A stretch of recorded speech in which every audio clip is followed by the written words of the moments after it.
My name is Dustin Kelly, but everybody calls me DJ. I'm prior Army, serving as both a Ford observer and a military police officer. I spent the last 14 and a half years as a police officer and detective in a large metropolitan police department. Two things that I've learned throughout my career. One, everybody has a story to tell. And two, the best stories are true. This is the DTD Podcast.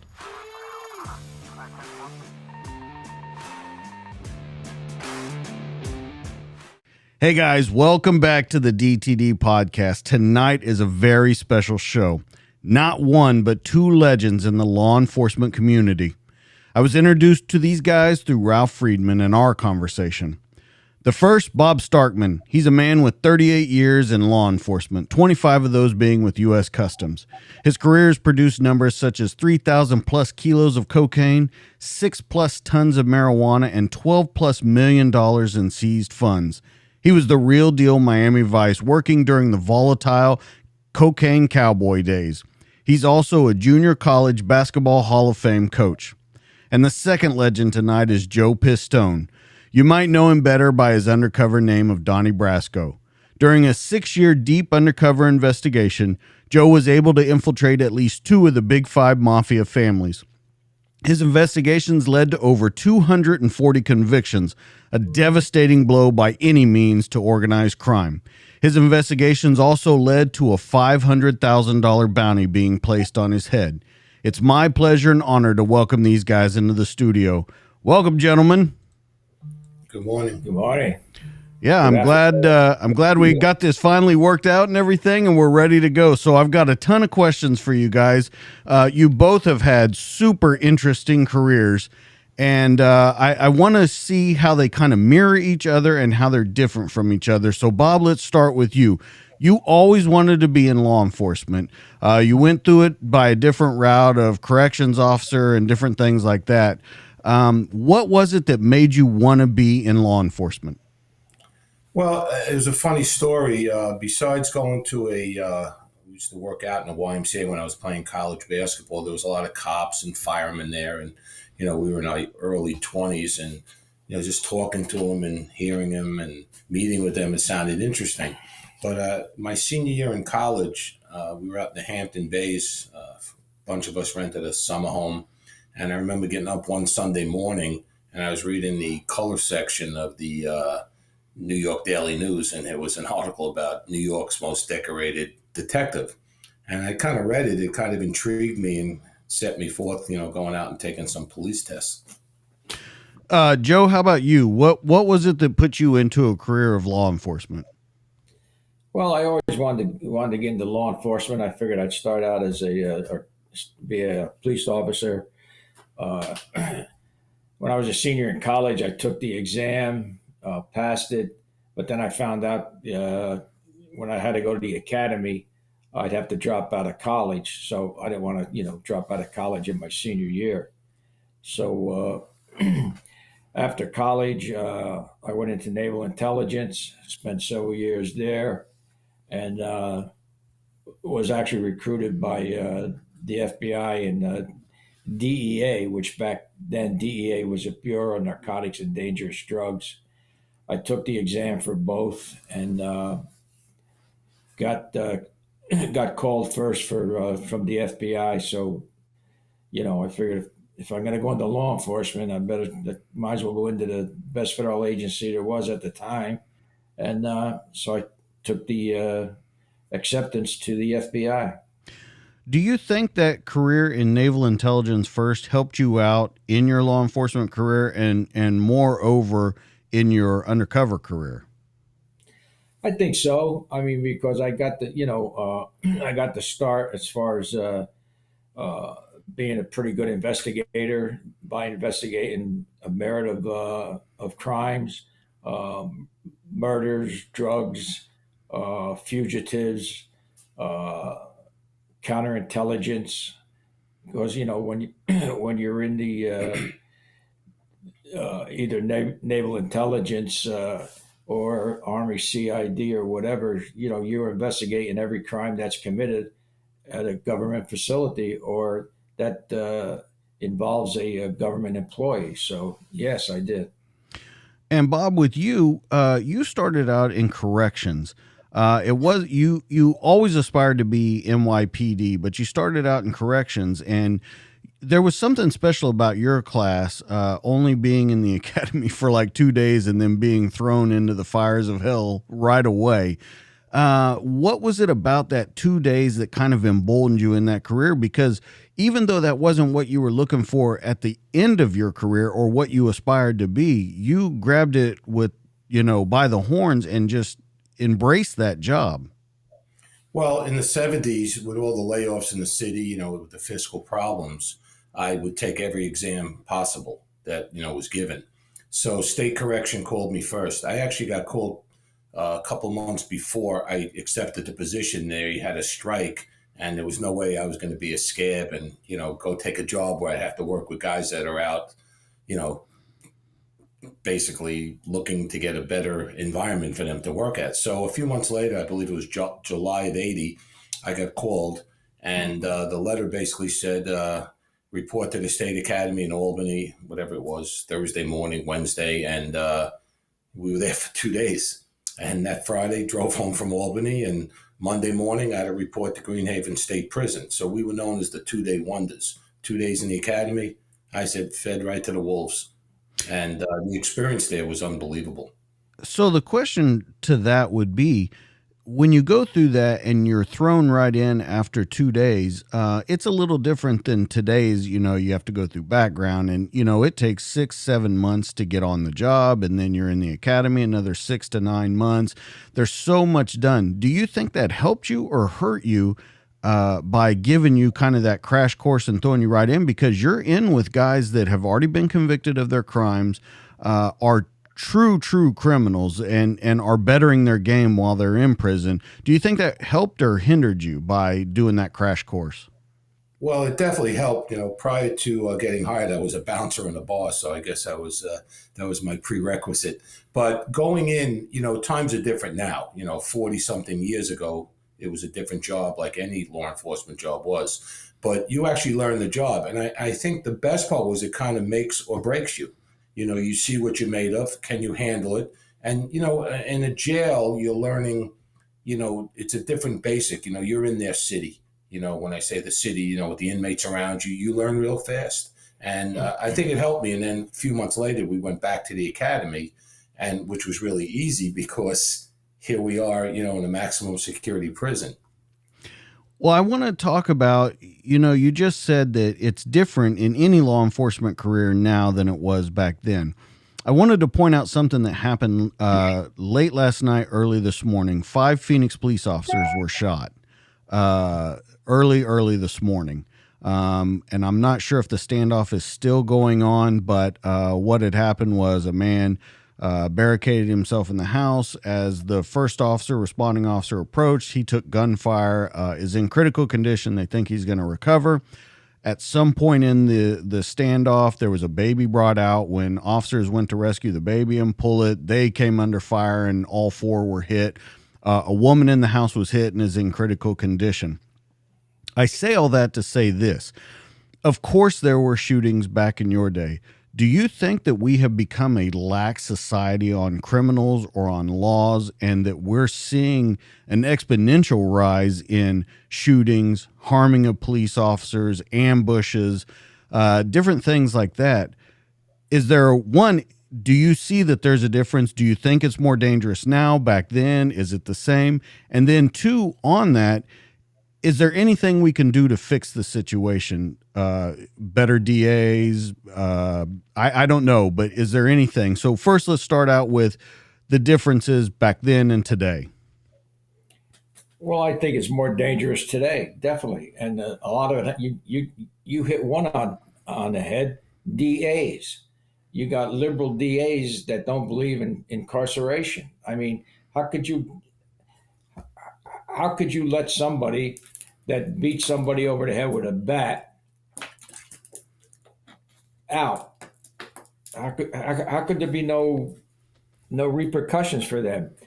Just take New York City, Chicago. And New York City is like the Wild West.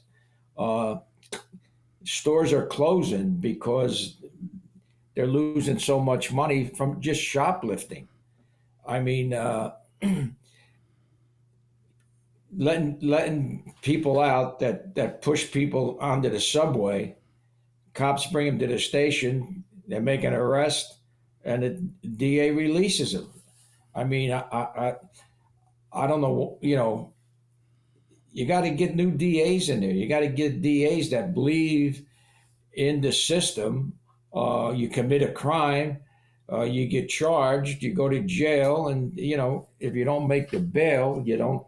You sit in jail until your trial. I mean, it's totally out of control, and I think that's why violence against cops has increased because the perps know that chances are they're gonna skate on it.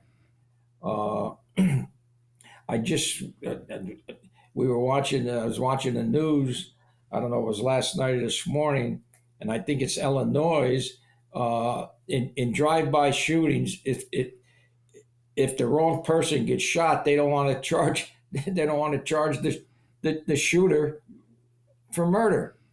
Right. Yeah. I think that's So, actually in Chicago that you're talking yeah, about. well, Illinois. Yeah, I mean, so the babies, you know, the children that got shot in these drive-bys, it's okay. Oh, you know, I'm the shooter. Geez, I missed my target, but I shot a you know a 1 year old.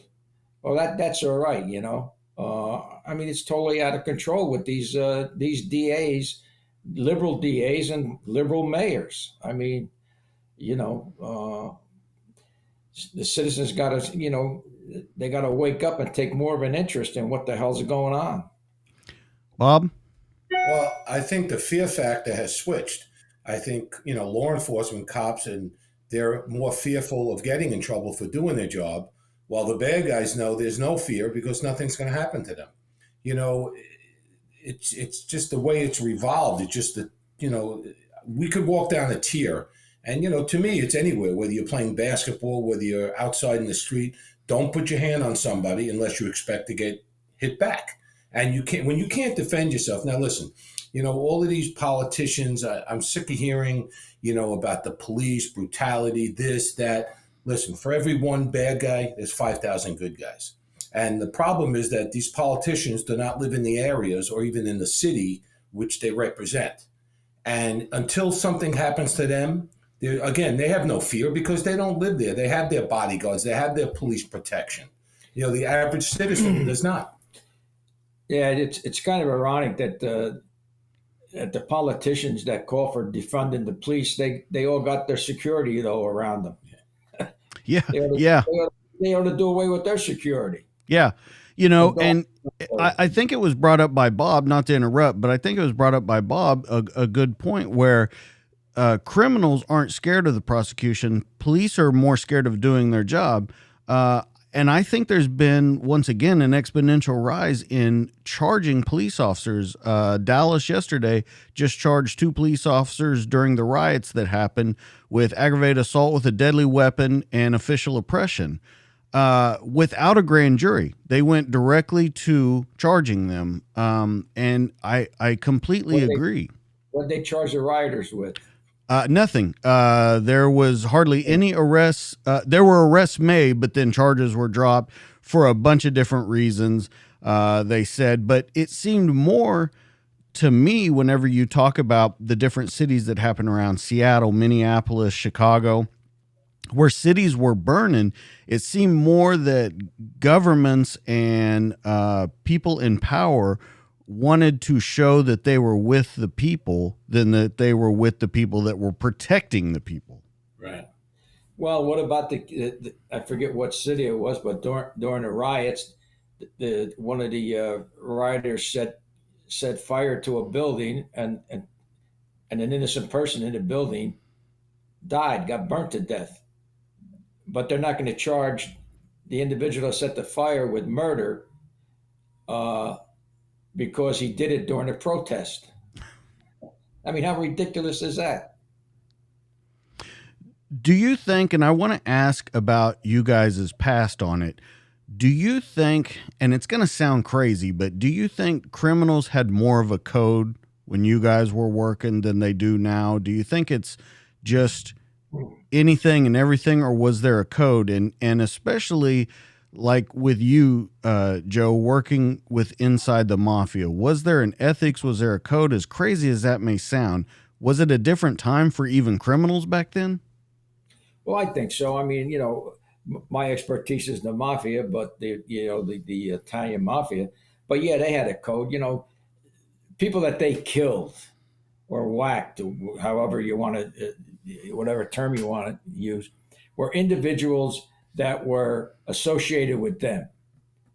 Uh, Anybody that the mafia killed was either a member that got caught doing something against their rules, or was a non-member that was involved in illegal business with them, and and either tried to screw them out of money or violated one of the mafia's rules.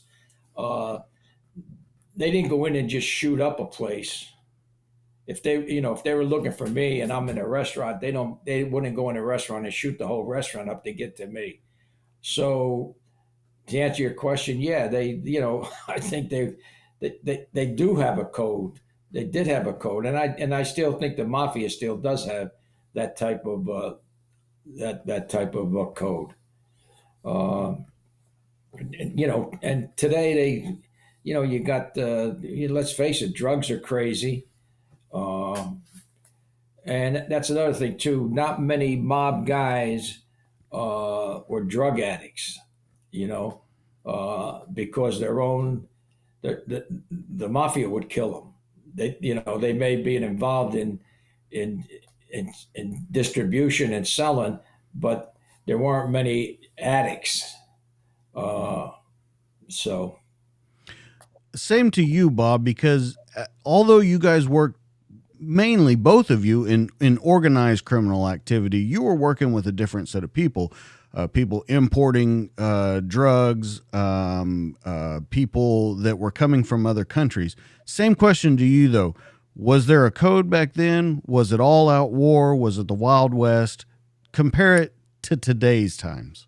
Well, what I always say is that, working when it came to Miami, you're working with the, cartels are controlling the importation and, the movement of the money.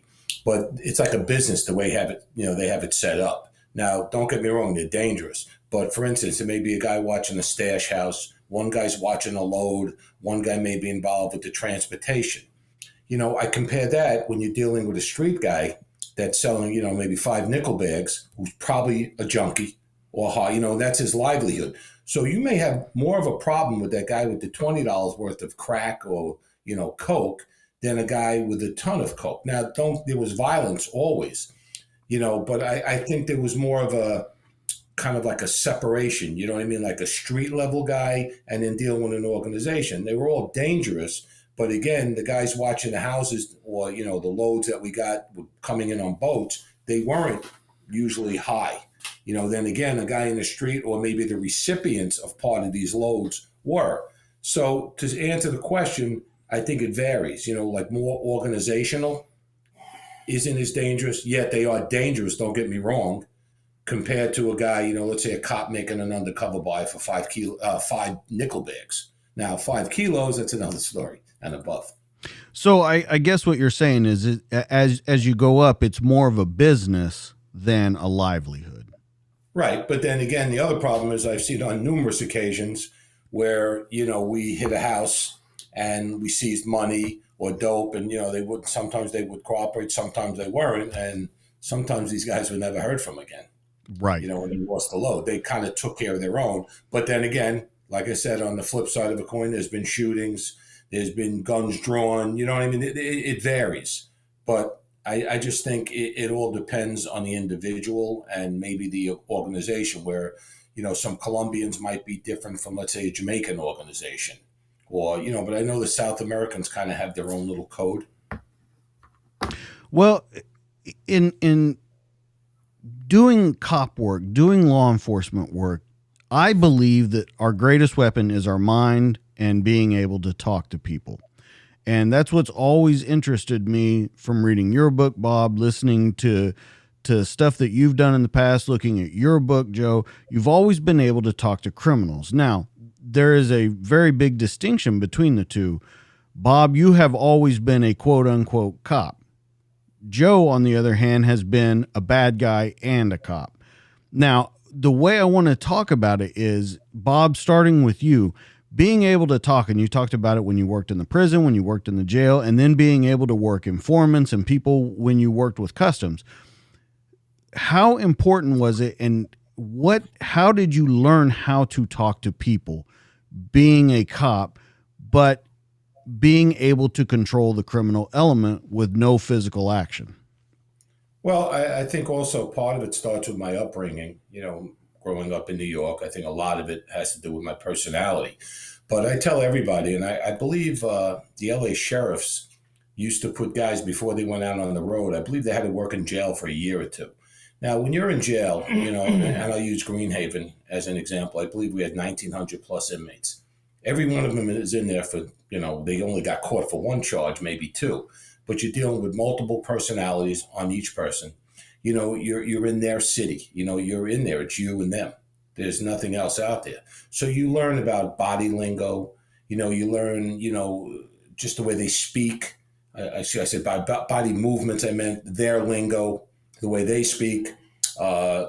Even just the tone of voice. You could kind of pick up when they're lying, when they're trying to get over on you. You learn so much. And to me, that was the best prerequisite to going out working in the street, and especially with customs. And, you just learn so much about people. And, then you learn, like how I may talk to Joe, I may not talk to you like, you know what I mean? There's certain, right. You develop your own little pattern. And that was, to me, the jail part was just, you can't get too much better than that. Joe, same question to you. And then I want to go into a specific about talking to people with you. So what do you think it was that taught you how to talk to people and how important you thought it was in your career? Well, just like Bob, I think a lot has to do with your background, how you grew up. I grew up in a, middle-class neighborhood, mob guys in the neighborhood. So I knew mob guys growing up. I knew thieves growing up. But I was always taught by my parents, you show everybody respect. And that had a lot to do with it. And I think too, and I find in a lot of my undercover schools that I do, is that the young people today, they don't have any communication skills because everything is on the phone. Everything is texting. They text everything, and in undercover, that's your main tool in undercover, is being able to communicate. I mean, you don't ingratiate yourself with a gangster by texting them. It's by face-to-face communicating, talking to them. And I think that's the thing that helped us, is that during our day, there was no texting. Everything you had to get across to somebody had to be verbal communication. Well, I want to talk about a specific point with you. When I was going through your book, there was a point, and I'm not sure of the guy's name, but he always carried a knife with him. You were in a restaurant, and he was talking loud to a woman. You told him, I don't think you ought to do that. And he really talked bad to you. Now, you didn't say anything there because, of course, as we've already talked about, there's rules to the game. There's different things that you have to do. But when you saw this guy afterward, you said, let's take a walk. You go on a walk with him and you tell him, look, don't you ever talk to me like that in front of people again. Were you at all worried about saying that because there were rules to the game, or was it more important to set a precedence to show them you don't treat me this way and I won't treat you that way? Well, I had to set a precedent because you can't lose your credibility or respect on the street. Now, when that incident took place, we were with other wise guys, and I couldn't come back at him because he was a wise guy. And that's one of the rules of the Mafia, is that you don't insult the wise guy in front of other people. And at that time, I'm an associate, so I can't come back at him. But when we're alone, one-on-one, I can. And I had to set the rules down that, hey, look, Uh, I'm not just some guy on the street here. You know, you got to treat me with some respect too. And if it happens again, I'll stab you in the back. I'll come at you when you won't know it. But see, that's the thing. Like Bob said, in the jails, you got to let these people know where you stand. I mean, you can't ever back down. You ever back down, you're done. You're done. And like I say, respect and credibility are the two main. I mean, that on the street, you lose either one of those, and especially in an undercover situation when you're dealing with violent guys, violent individuals, a violent gang. You lose that, and they don't have any compunction about just killing you and get rid of you. Well, and So to go back to you, Bob, Joe brings up a good point. When he's talking to this guy, he said, if you ever talk to me like that, I'll stab you in the back. Of course, it was a character, but he meant there was a level of meaning that to him. With you working in a prison, especially today in law enforcement, you can't talk like that to people. You can't threaten them with the violence that would ensue if they were to do that. So when you're talking to someone and you're not backing down from them, Bob, while you're working in the prison, how do you do that? Well, it's the same thing. You have to let them know you're the boss. And listen, I'm a big guy, but I've seen guys that were 5'5". They put a uniform on. Now all of a sudden they think they're bigger than me. It wasn't about my size. I could always present myself. I'm not, I don't go in like a tough guy. But again, my best weapon in jail was, my communication skills. And one of the points I forgot, and I'm sure it's applicable to Joe too, we both played high school and college basketball. You have to communicate, whether it's on the court, while you're sitting there. And a lot of that adds in, too. Like, you know what I mean? I'm not talking about talking crap when you're playing. I'm talking about in practice, maybe talking to another teammate. So everything goes back. But back to the jail, they're smart. They know every move you make. They know when you don't shave. They know when you have a different pair of shoes on, if your belt isn't on right. And you have to be on top of the game. And again, you have to always be one up on them. And too many times, and I saw, I joke and I say, a female that might be a -6 on the street is a +15 in the jail. And don't get me wrong, I've seen guys and they get scared. And an inmate will try to intimidate them verbally by, I'm going to protect you. This is what's going to happen if I don't, all of that. I've seen it with men too. And, that's why guys start bringing dope in, why women start, performing different things, let's just say. And again, it's because you have to be, they can't see weakness. And that's you have to have that in you. No weakness. Well, you actually had that happen with a female that you worked with that it was found out later on, and I think she got in trouble. I can't remember if you said that she was convicted or anything, but that she had developed a relationship with Mafia people that were in the prison. Is that correct? Yes. Actually, funny story about that. We were walking our first day in Greenhaven, this 2-day wonders. It was kind of like a James Cagney movie. We're walking in the courtyard. White heat. Yeah, like this smoke all over the place. And the inmates, it was eerie. It was raining out. It was July, 25th, I think the date was. I still remember. And it was like a movie. And, we're marching 2 by 2. I think maybe there was 40 of us. I don't know. And the inmates, you could just imagine the vulgar things they were saying. So she turns around, and she was really good looking. I mean, she was a legit 12, And she says to me, hey, are they saying that to me? I looked at her, I go, they sure as hell aren't saying that to me. And then I heard later on, I was gone already, that she was involved with some mob guy. And I don't know if she was seen, when he was on either work release or got out of jail, whatever it was, in a club with him. And unfortunately, I found out she had passed away from cancer too. But it's just, it's again, it's how you communicate. Are you the weak or are you the strong? You want to be the strong.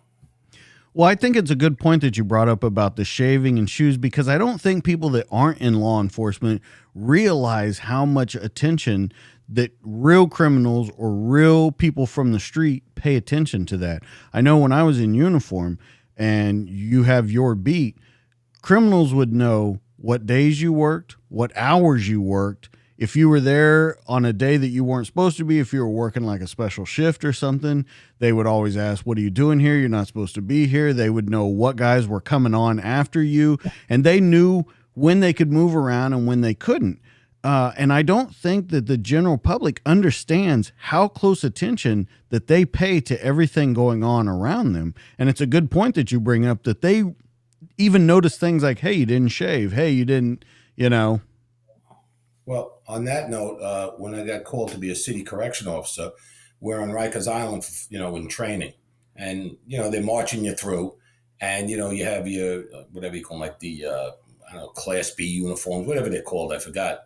So we're walking, there's maybe 12 of us. And some inmate yells out and he looks at me. He goes, man, you ain't no new jack. So I look at him. I said, what are you talking about? He goes, look at your shoes, look at your belt, and look at your keychain. Well, I had a keychain that all state correctional so we're able to buy in this bar, Tower 13, across from the jail. My belt was scuffed up from, use, and my shoes weren't, shiny shoes. And that just amazed me. Like they knew who was, a former CO or something in law enforcement just by looking at my belt, my keychain, and the shoes I had on. And it's amazing how much they will put that against you or use it against you. The information and just the minute things that you don't think are important that they can use against you, whether you're in the streets, whether you're working in the jail, the prison, there's things that they can use against you. And you always have to be, I don't want to use the word hyper-vigilant, but almost so vigilant all the time to make sure you're not giving away any of your tells, because they'll pick up on it like that. Correct. So when we talk about undercover schools, Joe, you had mentioned that you taught undercover schools. That's actually how you two met. Now, when you two met, it doesn't seem like it would blossom into the beautiful relationship that you two have now of how you met each other. So if you can tell that story, I thought it was a great one. Well, I was teaching an undercover class to, I guess it was U.S. Customs. And Bob was one of the special agents in the class. He was actually a student. And at a break, he come up to me and he said, you're not as big as you look in your book, in your picture in the book. And so I looked at him, and of course, I'm 6 foot, 180 pounds at the time, and he's 6'5", about 270. And I looked up to him and I just said, well, F you too, Wow. And so then, after you start talking, we found out that he found out that I was a basketball player. He was a basketball player, and it just went on from there. Well, I'll correct that. I was about 260, number one. Funny story. So we're at the break. I get introduced to him. Hey, I'm Bob Starkman. And then I said, wow, you look a lot bigger in the book. And he says, glad to effing meet you too. What happened was I had a sinus infection, and on my desk, I had like a bottle of Tylenol, some nose spray, and some antibiotics. And he wasn't feeling well. He said, hey, what do you got over there? So I told him. He said, I'm not feeling too good. I said, well, would you like some of these? He said, yeah. So I went out and I refilled the prescription. So he said to me, why did you come to this undercover school? If I'm correct, it was a 2-week school that you had to be certified. I said, the only reason I came was because all the other classes were done at the IBM, I guess, in Virginia. And I said, I heard you gave out an autograph book. So I was being a wise ass. I'm like, that's the only reason I came. I wanted an autograph book. But I got to tell you what a stand-up guy is. In my book, I slipped. I said at halftime because I was thinking basketball. During the lunch break, he comes back and he gave me an autograph book. And then we just started meeting for, Jewish bagels once in a while. And, we'd go out to eat and our friends just. And I had to go to Barnes and Noble and buy the book. That's all right. Don't worry. I've repaid him several times. Trust me. Oh, okay. Well, that's good. With bagels. Yeah. Well, let's talk about bagels for a minute, because it's funny that you bring those up. Now, everyone says that no one can beat a New York bagel, whether it's the water, whatever it is that they use. You guys are in a new location, not New York. Now, I don't want to give out where you guys are, but is that true? Do the bagels compare to where you are now than they did in New York? Is there any way to compete with it? Well, I'll do the Jewish version first. Okay. So I used to work in a bagel store, and actually, Okay. I used when we had to give a scenario how we're going to smuggle dope. I actually used the scenario of making night deliveries with the bagel truck, with the garlic and the onions, and keeping the dope in there. So if we were stopped, which we wouldn't have been, the smell from the odor would, knock it away. But anyhow, a place that I worked for in New York had a bagel store down here. And they said the biggest problem they were having was something with the water, the way it affects the dough from rising. Yeast. Right, the yeast. So what happens is, you come to Florida, when I'm living in Florida, and all you see everywhere is New York pizza, New York pizza, New York pizza. My kids thought that Domino's is real pizza. So that's how much they know. But there are a few places that, like down here, I found a couple like Brooklyn bagels are pretty good. There's Manhattan bagels, but never the same as getting a New York bagel, New York pizza, or even New York Chinese food. Now I come from New York to visit Bob, and he said, "I'm going to take you to Oh, gosh. a good Italian place for calamari." I said, "Okay." I'm not going to name the restaurant, but we go to this restaurant and he ordered, and he's all bragging about this calamari, and which is squid for the non-Italians. Okay. I was just about to say, can you tell everyone what that is? Because I had no idea. And I take one bite and I spit it out. I said, This shit, number one, this this shit is frozen. is frozen That's what he and said. it's microwave. Yeah, something like that. That was the last time I ever took Joe out for Italian food until years later when he gives me all his recipes from his mob recipe book. But So- I learned that way. I can only imagine, Joe, with you working undercover, especially who you were working undercover with, the meals that you ate, the food that was presented to you. I mean, that's always a big thing. And we'll just use as a cliche gangster movies. They always talk about the food and presentation and the gravy and all those kind of things. Talk to me about just hanging out with these guys, whether it be in a restaurant, in their homes. What was a mealtime like? Well, I used to eat a lot at Lefty Ruggerio's house. He actually was a very good cook, and it's soup to nuts, And then the best part is if you go to a restaurant with him, I mean, the owner, the chef, everybody knows who they are. So, you don't order off the menu. You order what you want, and Right. they prepare it. And then there's never any bill. it's you just leave a tip. So they live pretty good when it comes to food. Did you have a favorite dish since you don't order off the menu like the normal people? Did you have a favorite dish or a favorite restaurant? Well, they were all good Italian restaurants, and I'm a pasta guy, so I like pasta and meatballs. So uh, whatever the pasta was of the day or whatever. A funny story, you mentioned that. A few years ago, I'm with a friend of mine who's a retired New York City detective, and we're up at Arthur Avenue in the Bronx, and Arthur Avenue is where all the Italian stores are, good Italian stores and good Italian restaurants. And we're sitting at the bar, waiting for our meal and everything. And the place is frequented by wise guys. I mean, it's known as because of the food's good. And there's two guys sitting next to us, and you can overhear the conversation, and they're talking about Donnie Brasco. And the guy says, "Yeah, that effing rat, Donnie Brasco, blah blah blah blah blah blah." So I look at my friend, and he looks at me, and we just shrug our shoulders and continue eating. Now, The guy doesn't know he's sitting next to me. well, that's the thing that's always confused me, because they call you a rat. To me, a rat is very different. You were a police officer working a role. You weren't just a guy that was trying to move up in the ranks. Of course, you were trying to move up for your case and everything, but I've never understood that. why they labeled that title onto you.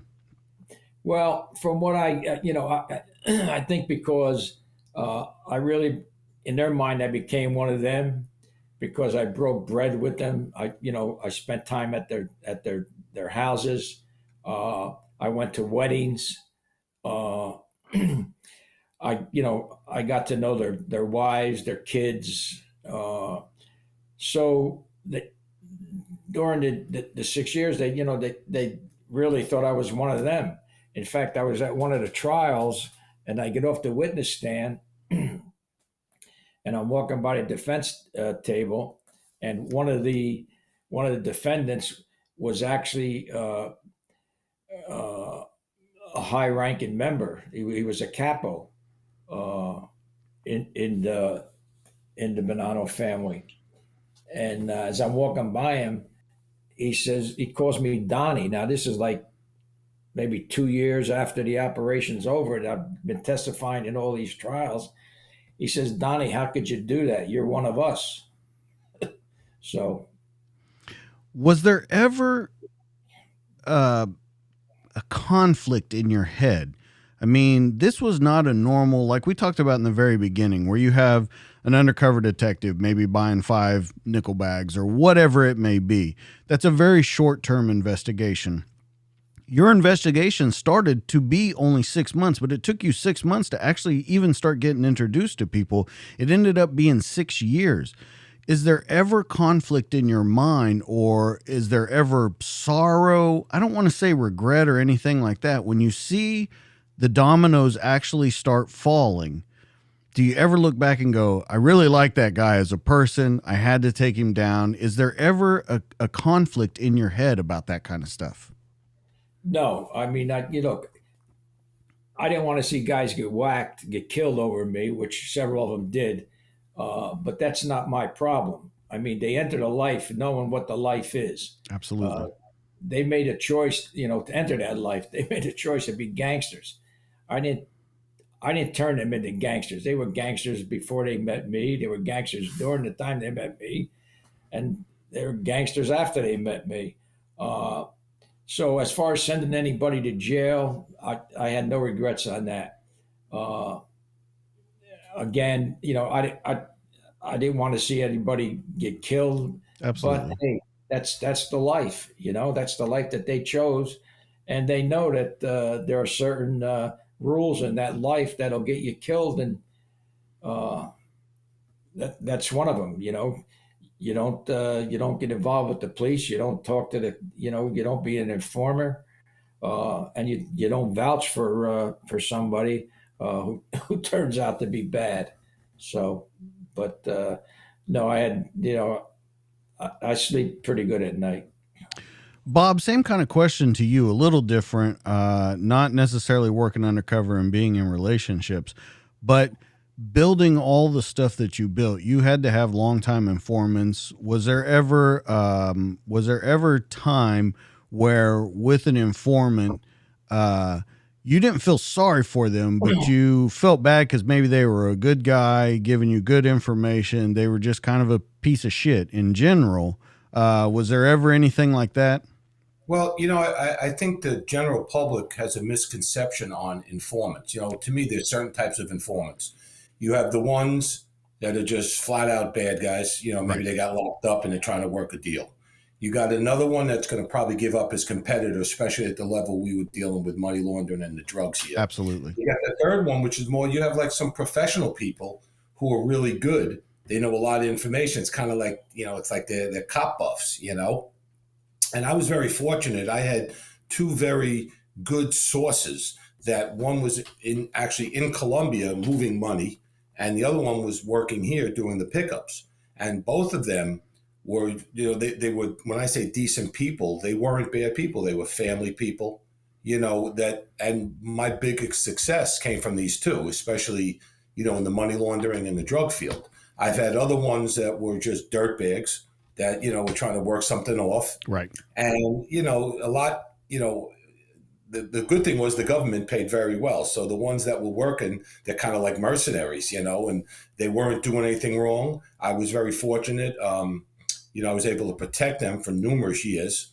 There was some that we weren't able to protect.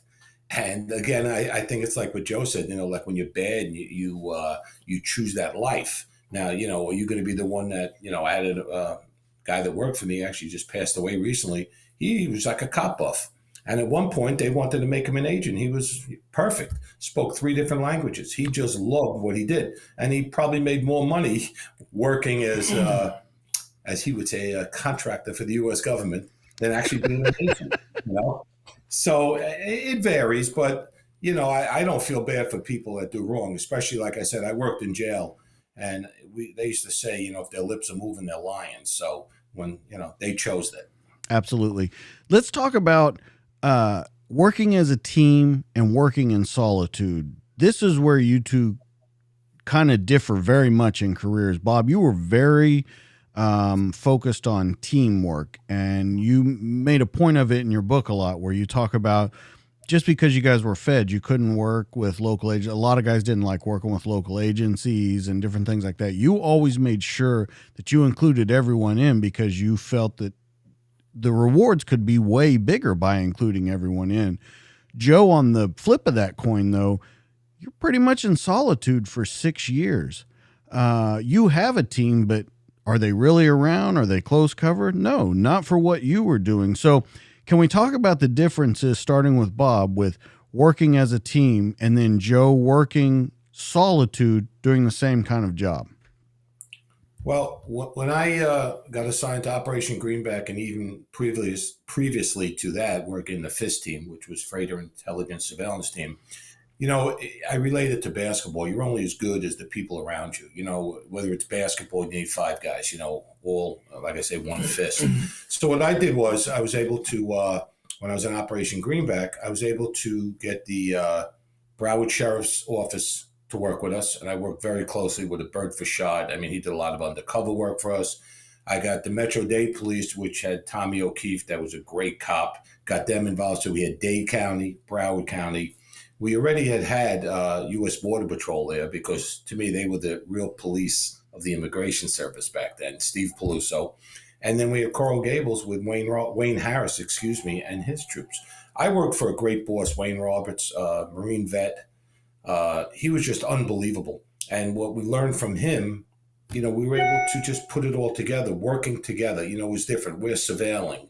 We're, making money pickups. We're surveilling large loads of dope. We're bringing it in, all legally, of course.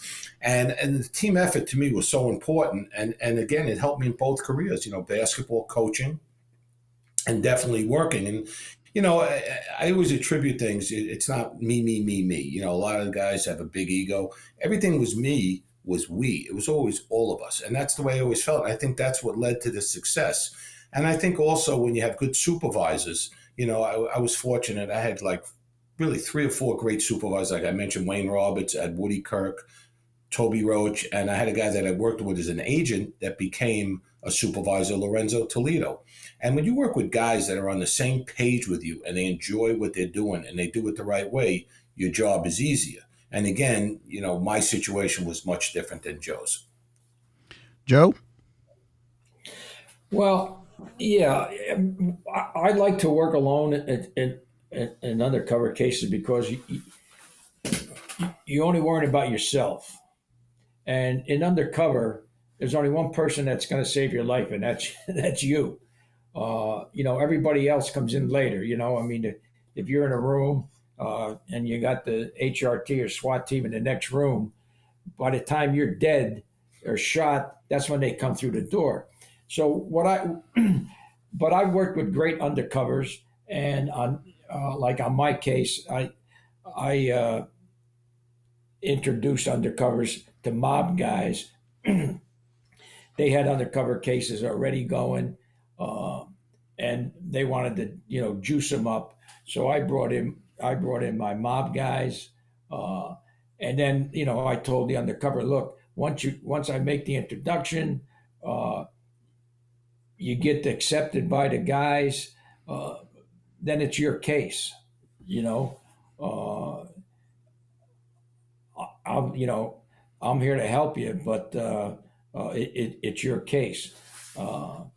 So but you do have other individuals involved on the team. You have the people back in the office that know the case. And undercover cases are really kept in a tight knit group. But you need people to transcribe any recordings. If you have evidence to mark the evidence, et cetera, et cetera. And you need individuals that you can trust. Uh, so even though it's an undercover case where the undercover is you're out there by yourself, you still have a team that's back in the office supporting you, which is very important. In talking about that and being by yourself, you don't have a lot of people that understand that position unless they've been in that position. So you have maybe a lot of people in charge that are trying to tell you how to do your job. I had read that for like the first, I don't know, 6 months or a year, you never wore or very rarely wore a wire or anything like that because you were with these guys day and night. I want to talk about people being in charge of you, trying to tell you how to do the job. Did you run into that trouble? Because I think that still might be a little bit of trouble today. People that aren't doing the job, trying to tell other people how to do the job. Yeah, that's a problem in undercover work, and it's usually the individuals that are associated with the case back in the office or back at headquarters uh, that haven't worked undercover, and trying to get across to you about how to steer a conversation or what you need. I mean, what I used to get a lot was uh, I'd have a conversation and I didn't do many recordings.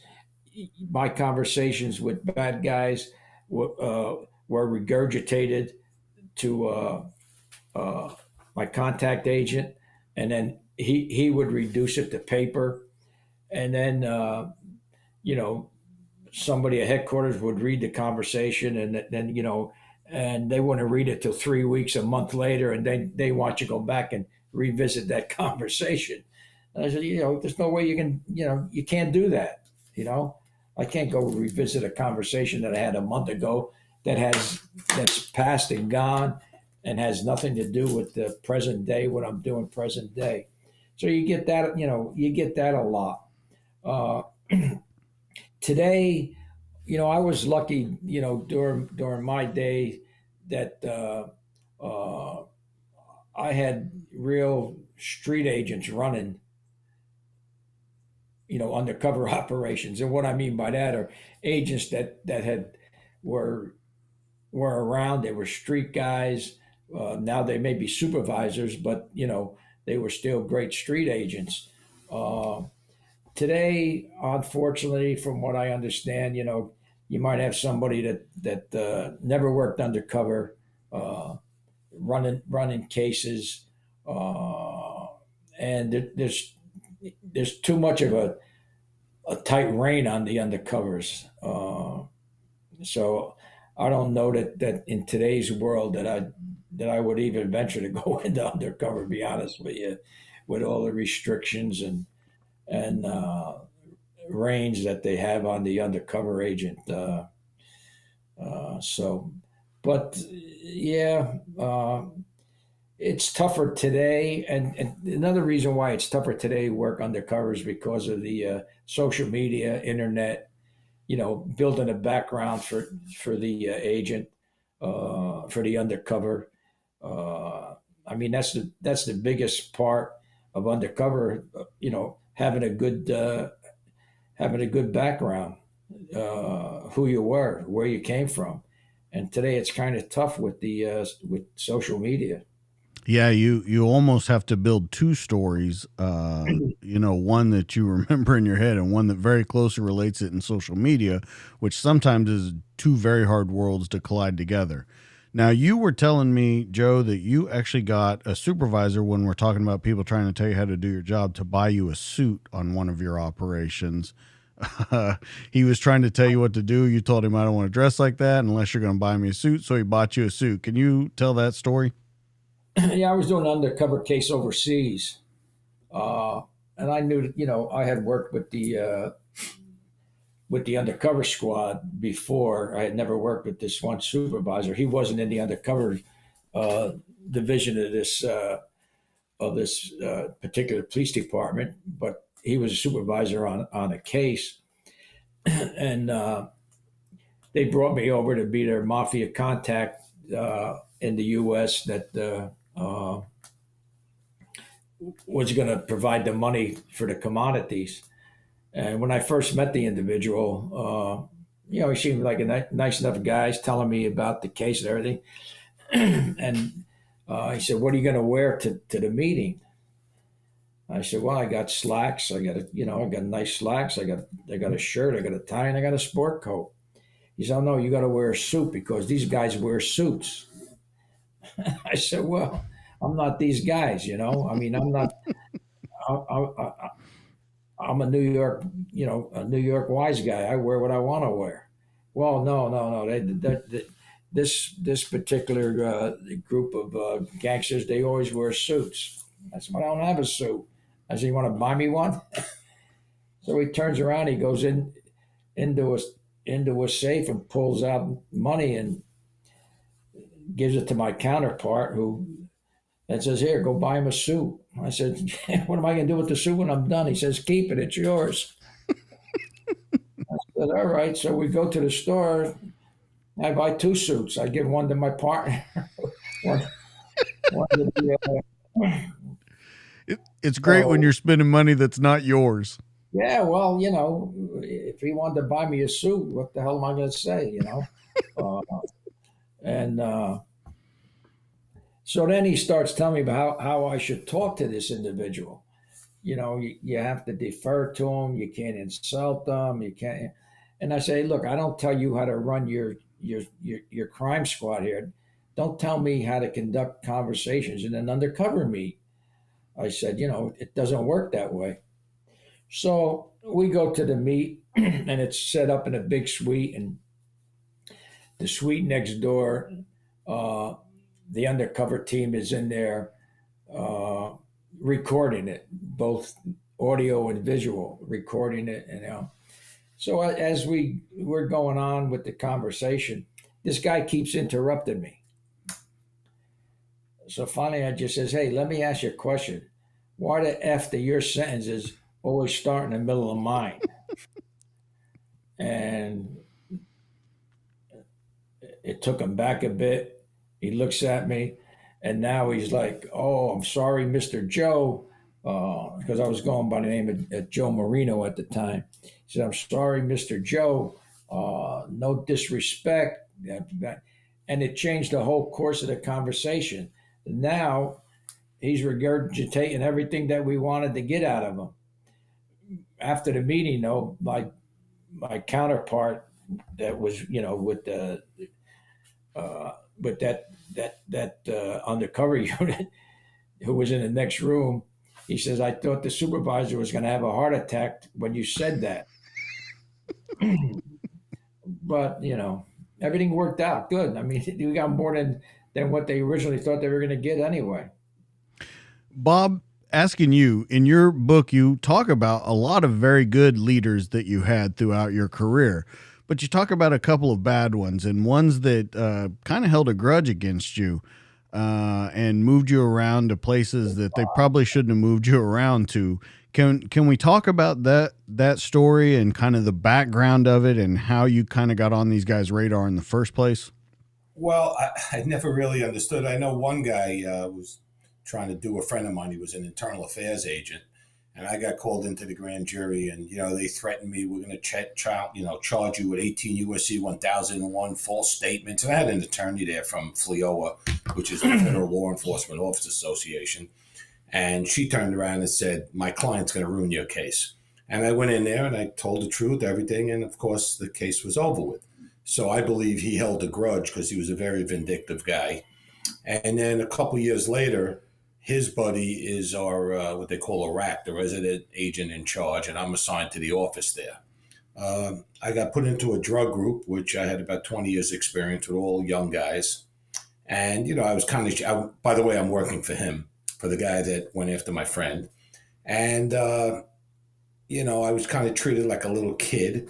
And I went into the boss, not realizing that both of them are best friends. And I was very nice about it. Believe it or not, I never opened my mouth in the wrong way, at least not in the office. And I told him I'm very uncomfortable working for this individual and, whatever. And he says, don't worry, he's one of us. That's all I had to hear. So, move forward, a couple more cases. He has me 4 miles away on a surveillance, which is fine. I can't get in trouble that way, but it's very frustrating. So finally, I went in to speak with him, and he's about 4'5", and I'm about 6'5". So I made sure I was staring down on him. And I explained to him that there was another case he had on me also. Someone made a BS allegation, which took 7 years. And I knew I did nothing wrong, but when they read you your Miranda warnings, you kind of get a little nervous. I don't care who you are. It's a ploy they use. Make a long story short, I basically said to him, listen, I understand you had a case. That case could have been closed in 7 minutes, not in 7 years. And, all you had to do was call up internal affairs. Call up our communications. Everything is documented and taped. You listen to the call. I called it in. Basically, I called in a seizure. Somebody said I got paid. I paid an informant for something that didn't happen. Lo and behold, a week later, this is when we had the merger. We became ICE when Customs merged with immigration. And I'm shipped to 79th Street, which is like, that's like the punishment place. I was very fortunate. Sometimes when they think they're punishing you, they're really not. And I worked for a Toby Roach who treated me, just like anybody else, just a great guy. And then moving forward, the guy that was the rack became our special agent in charge. Then he transfers me to the airport. Now, the airport is for new agents. And usually when they make a transfer, they come out with a little BS, I call it. So his was based on my experience working in an airport as a senior agent. Basically, I'm going to teach all the young guys. Well, I really never worked in an airport, only when I first started in customs until they shipped me to the academy in New York. So I had a decent boss then. He put me in for like a cash award, basically using the same verbiage that the special agent in charge, that messed with me, saying based on my experience, this and that. I actually got like a $500 award and I think 2 free days. And just to make a long story short, I always believed that karma is going to come back and haunt somebody. Well, the one special agent in charge went to prison for child pornography. Whoa. And the other one, and I don't wish this on nobody, but he got killed in a motorcycle accident. And I don't wish death on nobody. I don't wish harm on nobody. But it's just, I always, like I said, my whole life, even coaching, being a person that I am, working, I always try to help somebody. I always try to do the right thing. I don't wish harm on nobody. I'm not a vindictive person, although some people probably think I am. But and it's just amazing. But at the end of the day, I was forced to. I just had to put my retirement paper in due to an incident that happened at the airport on my choice, not nobody else's. Right. And I want to get to that in a minute. The last thing I want to talk about your careers and time frames is, Bob, you couldn't have worked at a better time in Miami. Cocaine Cowboys, Miami Vice is huge on TV. Your guys in your office, and you especially, even knew some of the Miami Vice people. Like, it was the heyday of cocaine trafficking. Joe, you were kind of in the heyday of Mafia in New York. I mean, they still talk about the guys that were around to this day, more than I would say a lot of what went on. What was it like? And I just want like memories and feelings of what was it like to work in those two eras, because I don't think you could pick a better one for a story or for a book. Yeah, I agree with you. I mean, those years were the heyday of the American Mafia. They controlled everything in the U.S. They controlled every movement of every commodity you can think of. They controlled uh,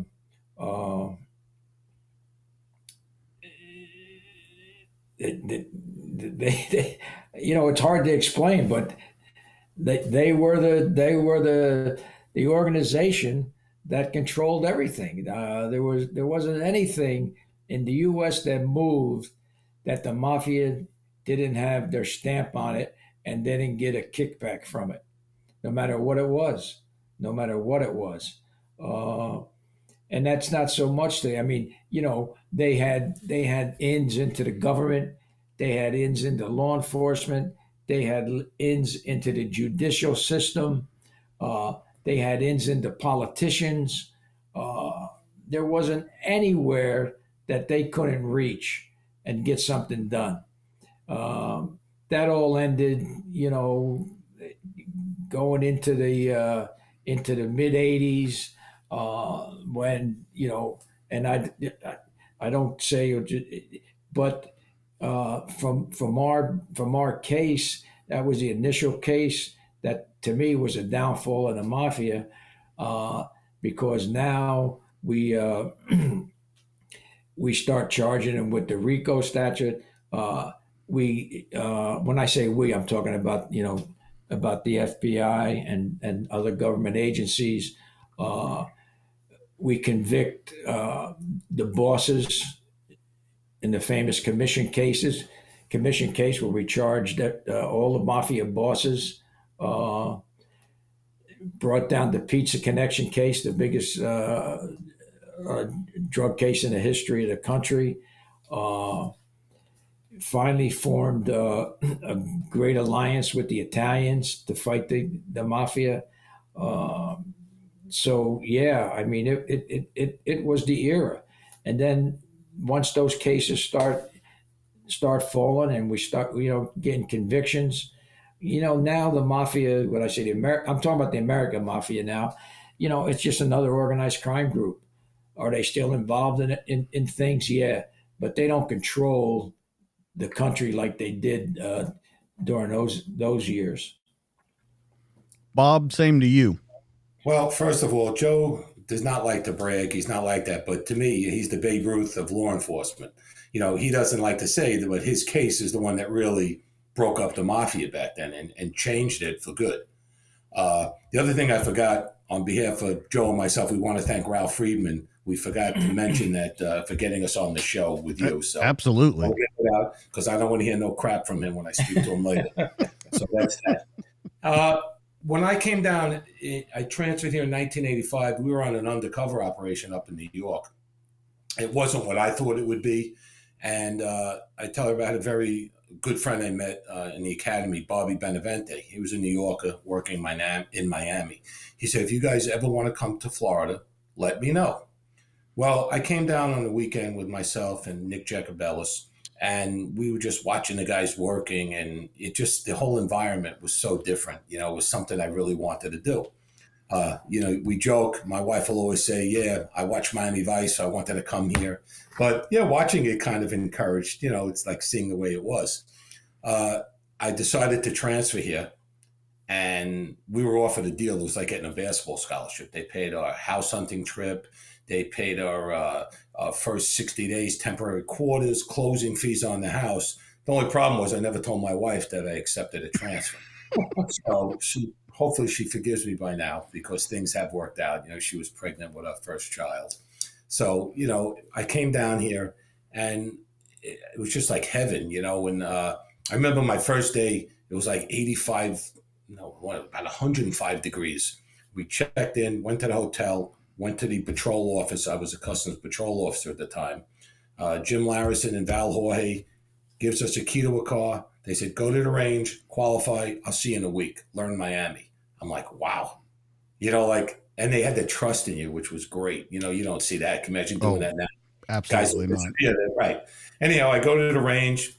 I qualify. I shoot a machine gun. I never shot in my life, and I think that was the last time I shot it. It was August 25th, 1985. Then I said, I'm going to a Cuban coffee shop. I used to watch Lieutenant Castillo on Miami Vice. Sip the coffee, that big Gatorade jug on the side with water. So here I am. I sip it. For the next 10 days, I had the worst case of the runs. It was like 105 degrees. I'm shooting down this. So I learned how to drink coffee. But, working, like I said, I started working for Wayne Roberts. And if I put him up against any boss in the country. After him, I worked for Woody Kirk. And like I mentioned, a few other names, Toby Roach. But we learned so much, and there was so much to do here.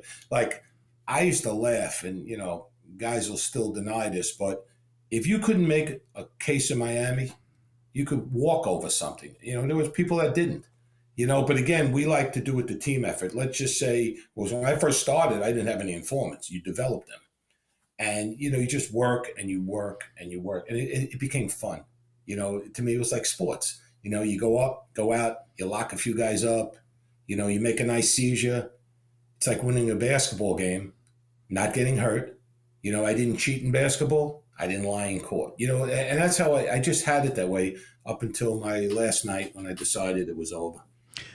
Don't you agree, though, just kind of as a side question, that you say you didn't lie in court, which is a given, but don't you feel that back in those days in court, they believed a police officer? Today, they believe the criminal over a police officer any day, or you have to go to extreme measures to prove that you're telling the truth? Yeah, it's like you're guilty till proven innocent.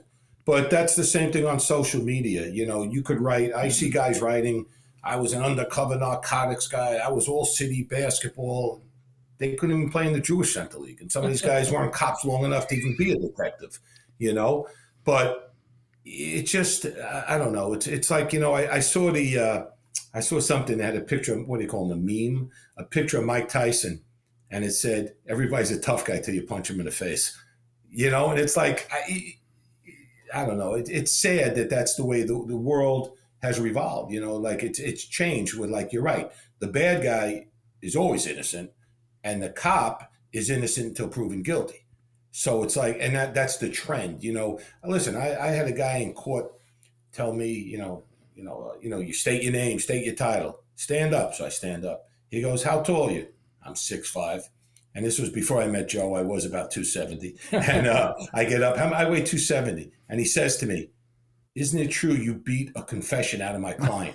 In my mind, I'm laughing. I said, if I did, he wouldn't be standing here. But what they try to do, and this is back then, they try to get you aggravated. And, and again, I was taught by a very good boss. He taught me how to testify, and then the experience of testifying so much. But now it's like they'll just attack you.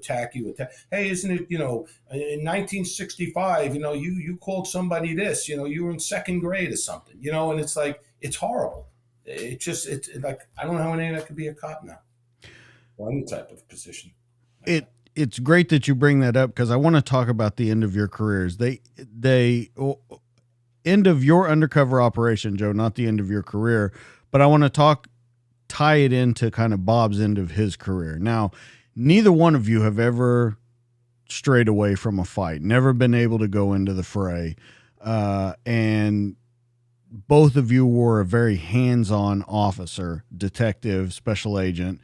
And the story that ended yours, Bob, was when you were working, as you said, this last job where they had brought in a brand new guy.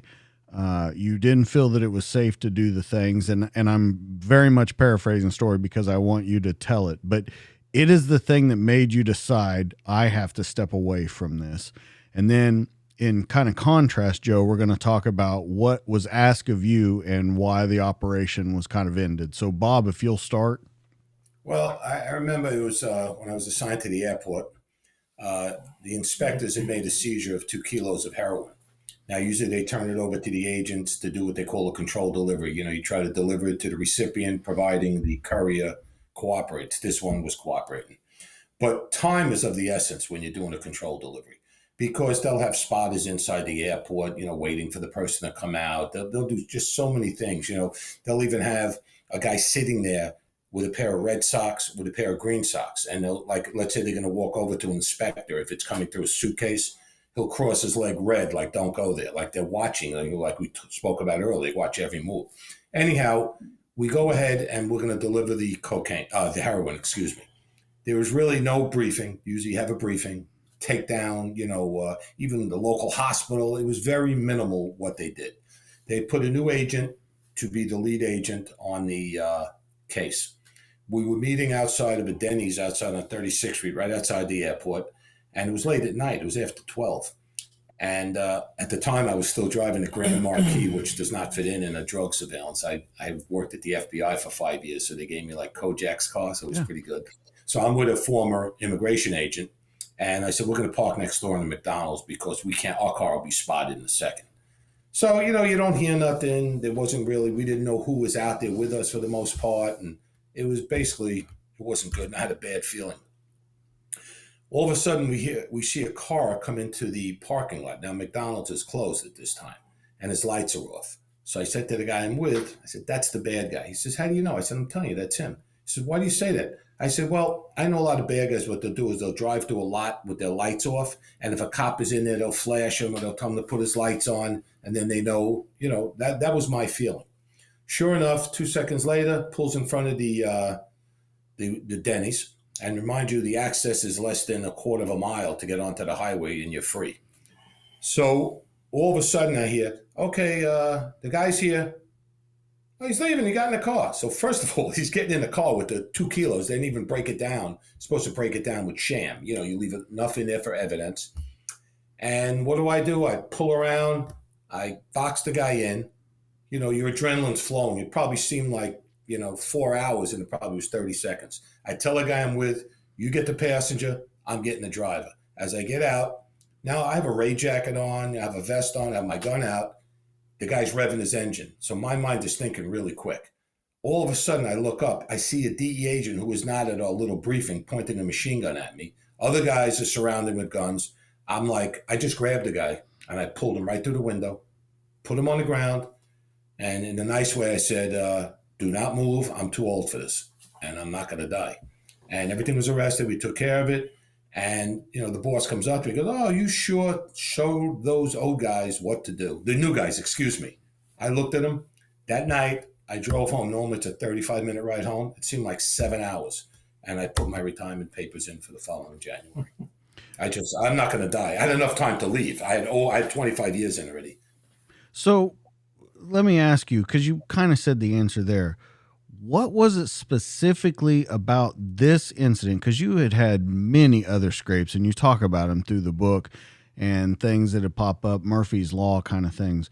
What was it about this incident that stood out so much in your brain? Well, working, like I said, I mentioned Wayne's name a lot, and the Metro Day guys, and I worked with so many great guys that never would have happened that way.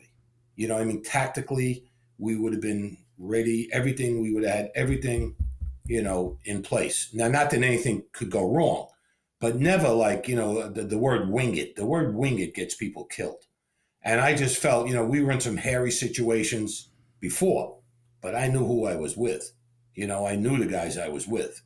We had a good team.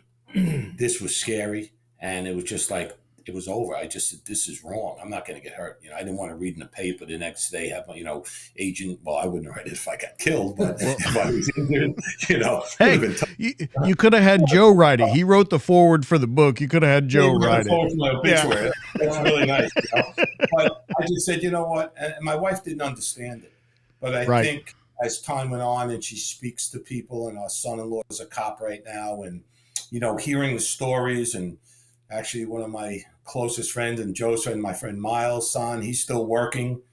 And it's like the stuff that goes on. I don't know. God bless anybody in law enforcement now. I don't know how they do it. Do you think that, not that night or that operation, but do you think that era was the start of a trend? Oh, yeah. Everything was starting to trickle downhill, I believe. All the good guys were gone. I was a college basketball coach. Don't ask me to coach a college soccer team. Don't put somebody where they shouldn't be. Yeah, absolutely. I blame that again. That starts up top. You're only as good as your team. The pen stops after a while. And that was the biggest problem. Joe, to you, there's a story that Lefty had talked to you about. Had you ever killed anyone? You had told him that you had killed a couple guys in an argument. He asked about a contract. Now, once again, I'm paraphrasing for you because I want you to tell the story.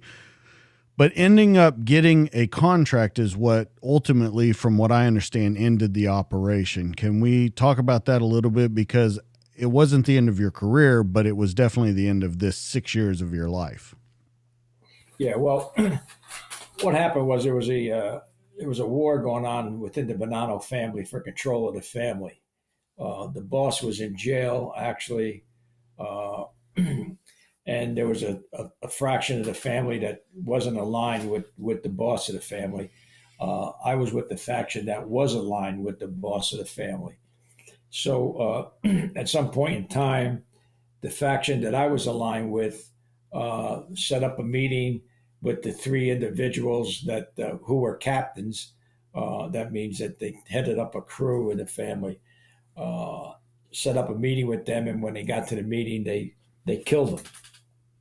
If you saw the movie, that uh, one individual, there were supposed to be four individuals attend the meeting. Only three came, so they killed those three. And then I was given a contract to kill the guy that didn't show up. So basically, now there's a shooting war going on within the family. Every place we go, we're we're carrying. Uh, So that basically was the reason that the operation was ended, because of the shooting war within the family. Uh, the problem for me was I was supposed to get inducted into the Bonanno family in December. I had already been uh, proposed for membership, had passed all the requirements for membership. Uh, but they pulled the plug July 27th of that year. So I didn't get I didn't get the shot to get made into the Bonanno family. But that's basically what ended the operation, was with the shooting war within the family and me getting contracts to kill individuals within the family. Is it true that for you, I know you had said that in December that was supposed to take place, but is it true that fulfilling a contract was kind of the final check mark for you to get in, or did you not have to do a contract? Was that ever going to come in conflict? Because that's what I've read, that was kind of the conflict, that you had to complete the contract in order to become the family. Well, yeah, you're supposed to, but like everything else, everybody lies for everybody. you know.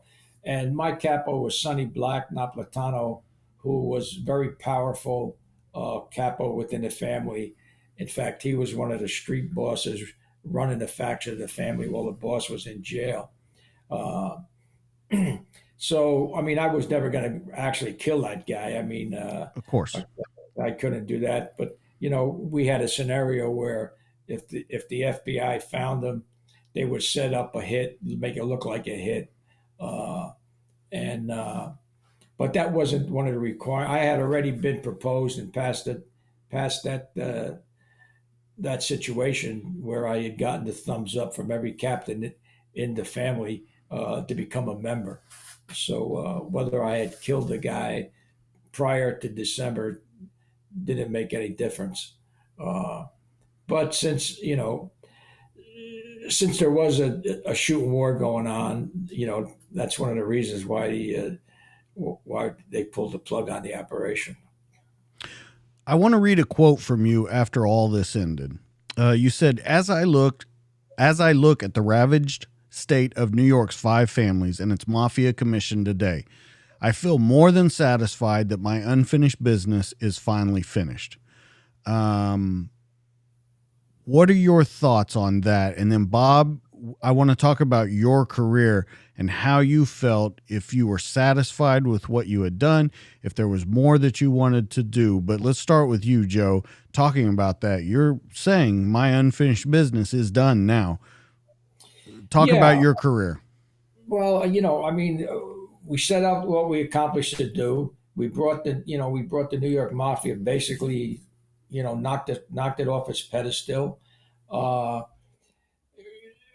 we we we put away, over 200 and some individuals that convicted uh, in the 17 or so trials, uh, all upper echelon of the mafia, uh, not just underlings, but bosses of families.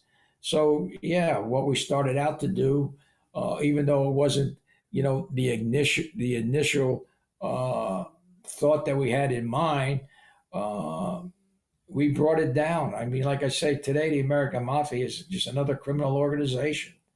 It doesn't control interstate commerce and all the other aspects of American life that it controlled. It's just another criminal organization within the U.S. and not the strongest anymore either, by the way. Right. Bob, let's talk about your career. How do you feel how it ended? Is there more you wanted to do? Do you feel like you played your part, you played it well? What do you feel about the entirety of your career? And I'm talking all the way back into corrections.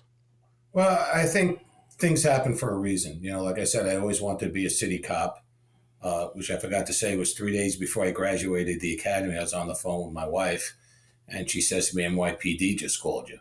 I'm like, "I just spent 3.5 months in Glencoe, Georgia. I am not going to sit. I'm not one for school." At the famous Fletsy. Oh yeah, but I think every day is a learning experience. I think I enjoyed what I did. They say the war on drugs. I like to believe, drugs are going to keep on coming in. I really enjoyed working money laundering because we were very successful at seizing money, and I equate that to if any of us lose our wallet today and there's money in it, oh my God, we lost money. So I think I like to believe we hurt them.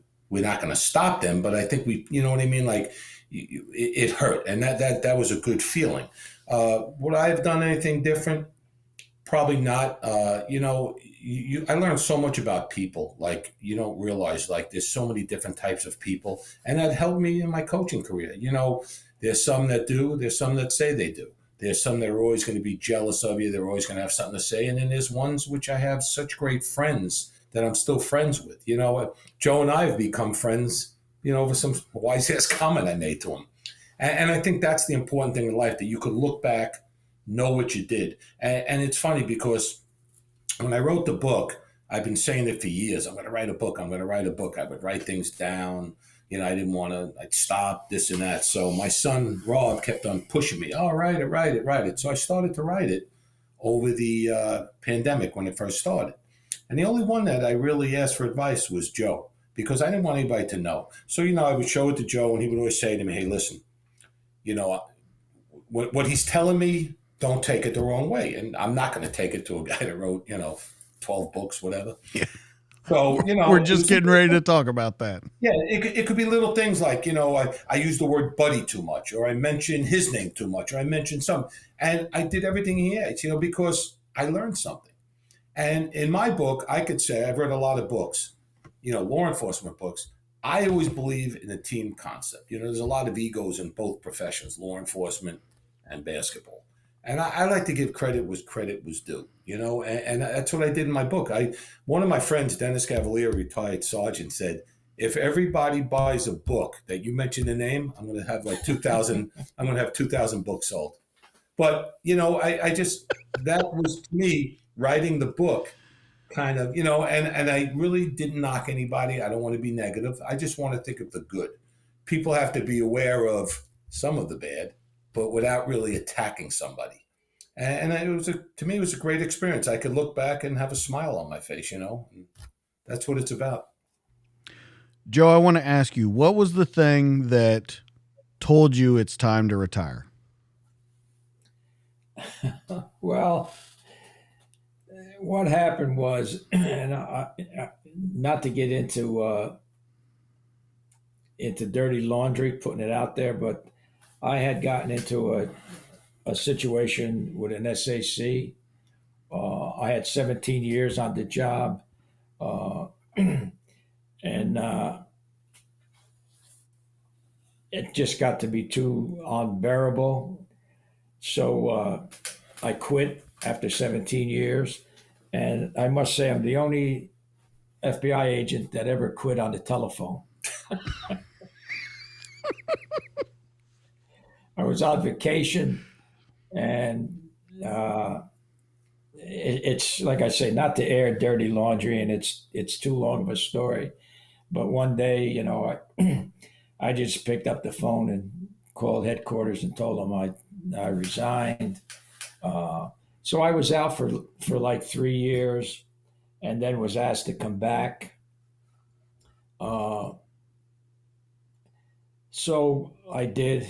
I went back in, and the only caveat was that I had to go through 22 weeks of new agents training again. Mm. So at I guess I was 49 or 50 years old. I'm going through 22 weeks of new agents training with new agents in their mid and late 20s. But I was always in shape, so uh, and then I had to retire then at 57. So when you have to retire at 57 years old. So that's basically uh, why I got out. Is mandatory age of 57. So let's talk about retirement because that kind of ends this entire conversation. You guys seem to be having a great time in retirement. As Bob mentioned, Joe, you've written like 1,400 books since you retired. There's so many, I can't even name them all. You have become, kind of the face of undercover work. Bob, you've written a book, been in the Junior College Basketball Hall of Fame as a coach. Like, you guys have done it. You took that second chapter of your life and really did something with it.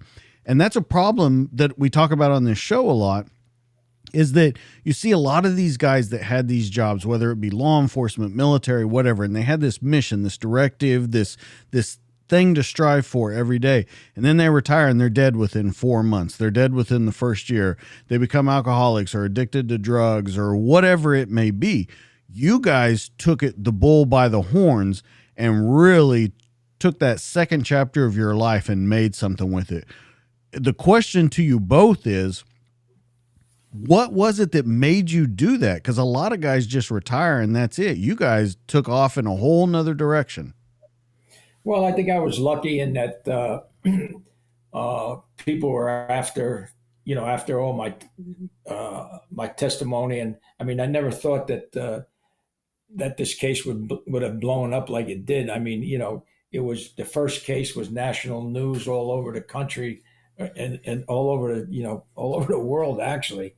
FBI agents spent 6 years undercover with the mafia, uh, and I had been then not me but individuals, the bureau individuals start getting calls from uh, book publishers, and I had a good friend, Lou DiGiamo, who was a casting director, uh, and he said, "Hey, you got a dynamite story here," and I said, "Well, Lou, I can't do anything because I'm still in the bureau. I'm still testifying. I mean, my book didn't, I didn't do my book till 7 years uh, after the case ended." Because I was, I felt I was obligated to testify without any baggage, uh, and that's what I did. So my book didn't come out to 7 years later, and then with the book came the movie offers. So I was able to, and I got interested in that because I knew once I left, I didn't want to go back into police work. I didn't want to become a private detective. I didn't want to do any more investigating. Uh, so I got in, I got into to that side of the movie business. Produced, got some good stories. Produced a couple movies. Had a TV show written about me, and I got interested in that field because like I say, I didn't want to get involved in police work.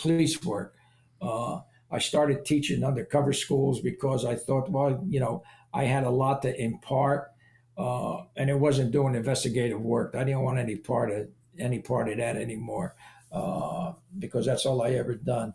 Uh, so then, I started writing the books. I did some fiction and then a couple nonfiction. Um, and to me it was it's all about keeping your mind activated. I mean, I was always a guy that worked out. in the gym, et cetera, et cetera. But you got to keep active. I don't play golf. I like to fish, and that's it. So being involved in scripts uh,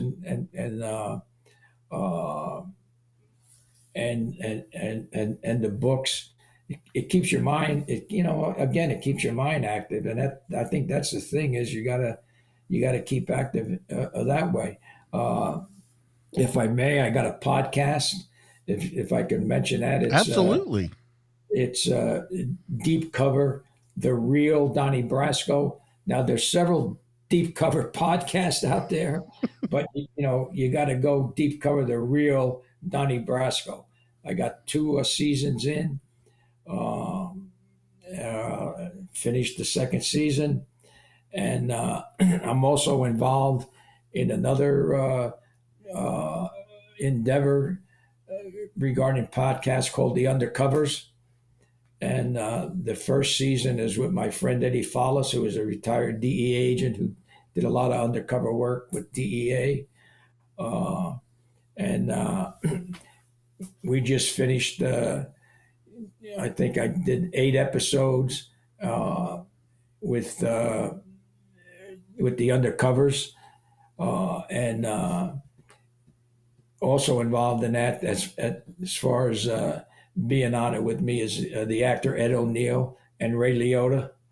Hopefully that'll be coming out in March. So to me, it's all about keeping your mind active, and interacting with people other than people that are in law enforcement, And again, I do undercover schools. I was doing a lot of undercover schools overseas for the State Department and for DOJ, but COVID shut that down because we haven't been able to do any overseas travel. But it's been basically keeping busy doing other than law enforcement investigative stuff. Bob, to you. Well, I was coaching basketball up until probably about a year ago in college. I'll still coach during the summer. I did it last year for South Florida Elite. They have a unsigned senior team, maybe 4 tournaments, and trying to help kids get into college. I was successful, got a few in last year. I do that. I may be writing a second book. It's funny, I couldn't even write a term paper in college, and I wrote a 400-page book. But the other thing too is Joe forgot to mention.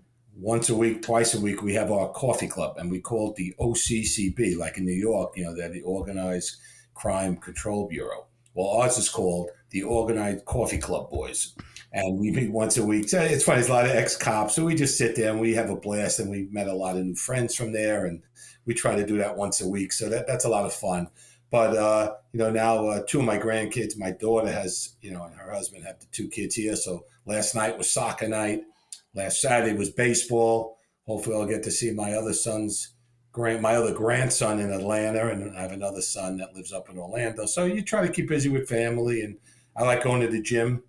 I try to hit the gym 5 nights, 5 days, 5 nights a week, and just keeping busy, and I actually, somebody got me a little part-time gig this past weekend, driving some couple around. So, and I do, maybe once, twice a month with the MMA fights, boxing, and bare knuckle as a state investigator. So just to keep a little busy, it's just to get out of the house as well. Nice. Where can people find you if they want to go past here? Bob, let's start with you. Where could they find me? On the internet, social media, anything like that. Oh, in the post office, you could, there's usually a picture of me. No. Well, I'm on social media, and don't even ask. I mean, I know I'm on Facebook, and on social media, I think I'm Starkman 22. We also there's another one, Inside Both Courts with what do you call that little lower casing, whatever? Underscore. Yeah, underscore. That's it. I'm brain dead this morning. It's Inside Both Courts _ Donnie Brasco. So I have an Instagram with that. So that's the easiest way.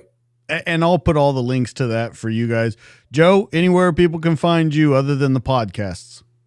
Yeah, they can get in touch with my agent, Frank Wyman, at the Literary Agency in New York City. And the number is 917-701-8503. Frank Okay. Wyman. Oh, I forgot. And my book, like Joe's, could be found on Amazon.com. There you go. Anywhere else that people can be looking for you in the future? I know that you might have a second book coming out. Joe, do you have anything planned for not a second book, like a 1900 book? Well, actually, I'm working on a couple TV shows that I'm pitching with couple other individuals. Yeah. Good. Guys, I appreciate it so much you coming on. I know that we had a lot of technical issues. We had to make this a 2-day event, but I'm so happy that it got done. Both the books that are on the screen right now are fantastic. Bob, if you couldn't write a term paper, you sure turned it around because it's fantastic.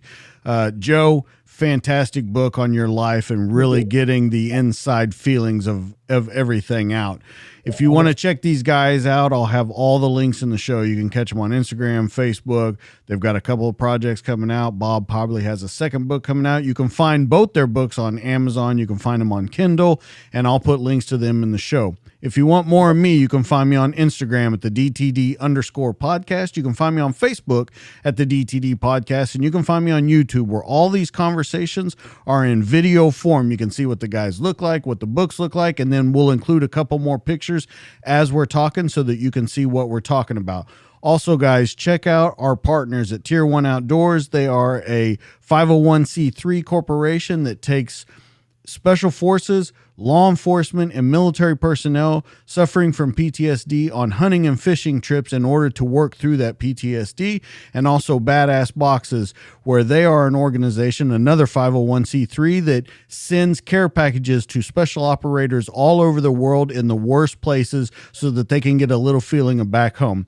Make sure you check out this next week's podcast. Make sure that you keep coming back every week because the best stories are true and I give them to you. Guys, that's going to be the show. That's Bob. That's Joe. Thank you guys so much for coming on. That's going to be it. I'm DJ. We'll catch you guys on the next one. See you later.